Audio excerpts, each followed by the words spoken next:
Salut à tous, à toutes, c'est Fernand de la chaîne Ovifirine et aujourd'hui on se retrouve pour une toute nouvelle vidéo, donc une vidéo vlog numéro 3. Donc on va avancer dans le projet de Poudlard 3D pour le jeu Harry Potter Miniature Adventure Game. Lumos Maxima. Donc on avait construit les murs dans la vidéo précédente. Là maintenant on va boucher finalement les cavités des intersections entre les briques. On va faire un petit joint en fait de briques pour, voilà, pour avoir une finition bonne, pour que ça soit bien lisse, et ainsi aussi un peu planifier voilà, ce granit, parce que j'aime pas trop l'aspect qu'il a finalement. Ça me fait un peu ça m'enquiquine un peu, voilà, d'avoir un aspect un petit peu beaucoup poreux comme on peut voir en relief. Donc là on va lisser en diluant bien cet enduit de lissage et en essuyant, juste pour camoufler, voilà, vraiment les petits creux et adoucir un petit peu ce mur.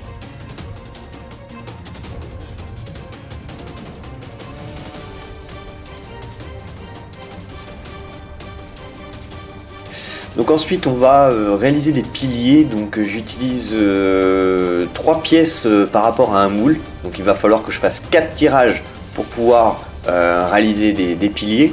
Donc on va voir plus tard avec ces petits supports.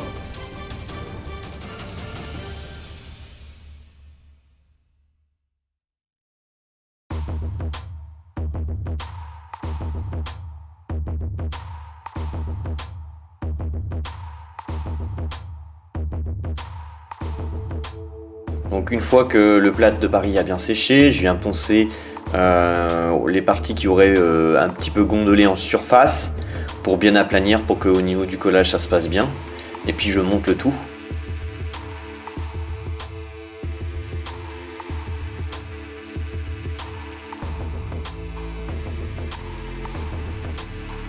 Donc ces petits piliers sont vraiment très ressemblants par rapport au film. J'aime beaucoup l'aspect qu'ils ont, c'est vraiment bien, et puis ça va permettre d'avoir des obstacles pour le plateau.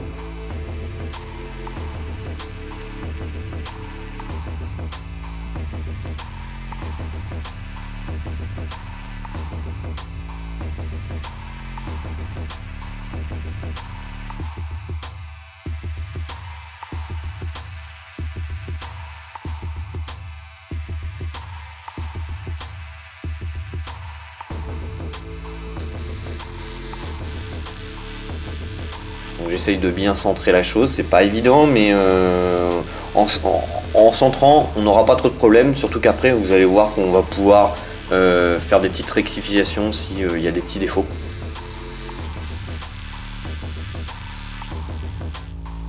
Donc une fois que le collage a été fait, on attend bien sûr que ça sèche au moins 4 heures, et là on va pouvoir appliquer l'enduit de lissage pour combler en fait les petites zones comme ça où il y a des creux. Donc on dilue bien l'enduit et on l'applique au doigt, donc ça se fait très bien. Vous pouvez essuyer si vous avez vraiment peur, si vous n'y arrivez pas avec les doigts, mais honnêtement avec le doigt ça se fait très bien. Enfin moi j'y arrive, donc pourquoi pas vous. Donc on applique, voilà, sur toutes les zones. Ça va nous permettre de tricher aussi sur des zones, voilà, où c'est un petit peu décalé.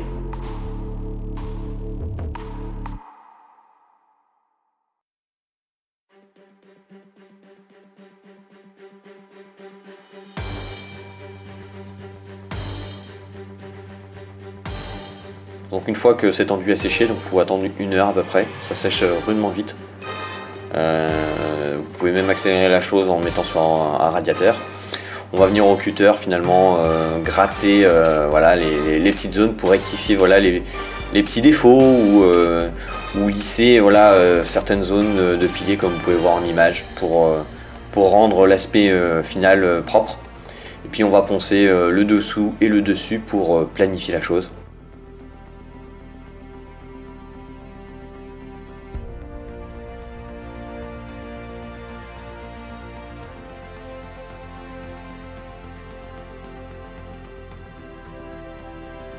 Donc là on va passer à l'étape de la peinture du muret, donc ça va être le même principe finalement que les dalles. On va faire cette couche de base avec la couleur ficelle en acrylique diluée sur les briques.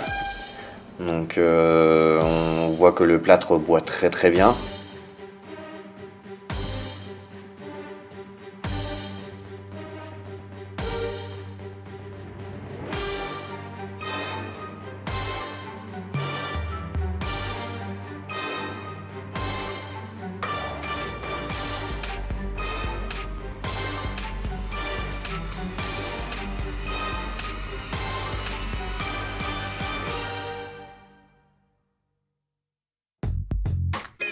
Ensuite on va faire une sorte de mini ancrage avec la couleur taupe, donc beaucoup plus diluée que la couche précédente.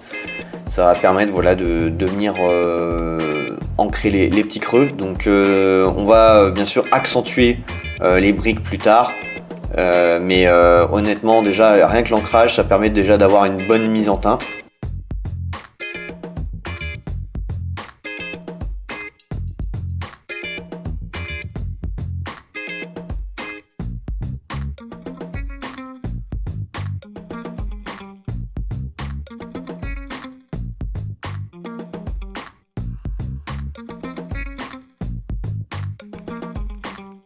Donc une fois que le tout a bien séché, on va pouvoir passer donc du coup au renforcement des détails des briques avec la même technique que le sol, c'est-à-dire faire un petit ancrage dans les lignes d'intersection des briques.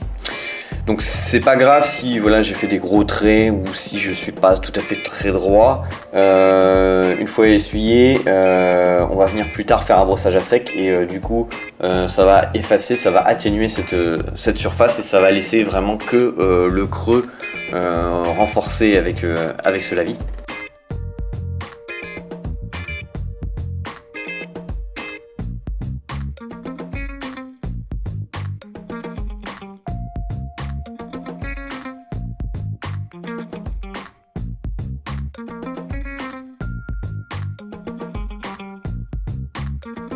Donc on va faire un petit brossage à sec pour atténuer le tout et éclaircir finalement les reliefs avec la couleur ficelle et une petite pointe de blanc.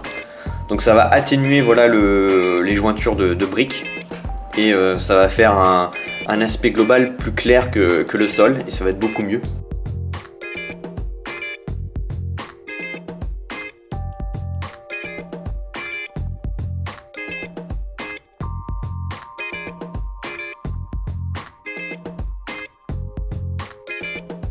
Ça commence à prendre forme, là on va ensuite faire des petits détails, on va rajouter des morceaux de bois pour faire des petites jointures de poutres, pour imaginer certaines salles de classe ou de certains couloirs.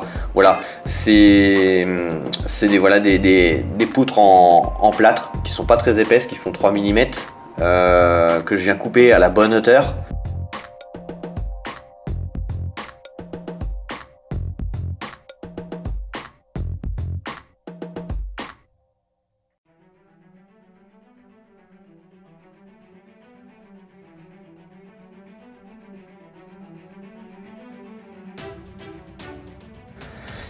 Et le support, bien sûr, je vais le coller sur mon angle de mur. Comme ça, au moins, je sais que je vais avoir une pièce de quasiment terminée. Donc, je la colle avec ma colle vinylique que je laisse bien sécher 24 heures. Donc, en attendant que ça sèche, bien sûr, on peut peindre les petites poutres. Donc, juste une couleur marron. Un petit peu diluée. Hop, comme ça, le plâtre va boire, va faire déjà la couleur bois. On attend que ça sèche assez rapidement parce que c'est vrai que le plâtre boit très rapidement la peinture.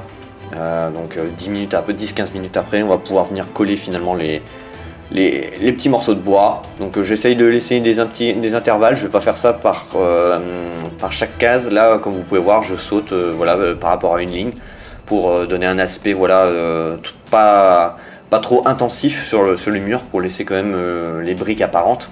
Et on voit que ça commence à prendre forme, donc c'est vraiment cool, je suis vraiment très content. Donc voilà, cette vidéo blog est terminée, donc on voit que le projet avance bien. Donc dans la prochaine vidéo, on continuera la finition, c'est-à-dire qu'on ajoutera un petit peu de verdure au niveau de l'humidité qu'il pourrait y avoir sur les briques, sur les piliers. On va faire ça, ce genre de petits détails. On va continuer à faire d'autres salles, d'autres petits détails. Là pour l'instant je suis arrivé à ce niveau là et je suis content, ça prend forme, donc je commence à avoir pas mal de petits détails. Les pièces sont vraiment agréables à l'œil, il y a vraiment des choses intéressantes sur ce projet et je suis vraiment content de voir que ça avance bien et que le résultat est vraiment bien. Donc voilà, cette vidéo touche à sa fin, donc n'hésitez pas à liker, partager, commenter, à rejoindre le groupe Harry Potter Miniature Aventure Game, donc le lien est dans la description. À lâcher si vous le souhaitez un petit pourboire pour aider la chaîne, que ce soit pour ce projet ou pour l'achat de matériaux ou de matériel pour nous aider tout simplement, parce que c'est vrai que la chaîne a besoin de vos dons pour progresser et pour avancer. Donc le lien de la page Tipeee est dans la description. Quant à moi, je vous retrouve pour de prochaines vidéos. Salut à tous et à toutes.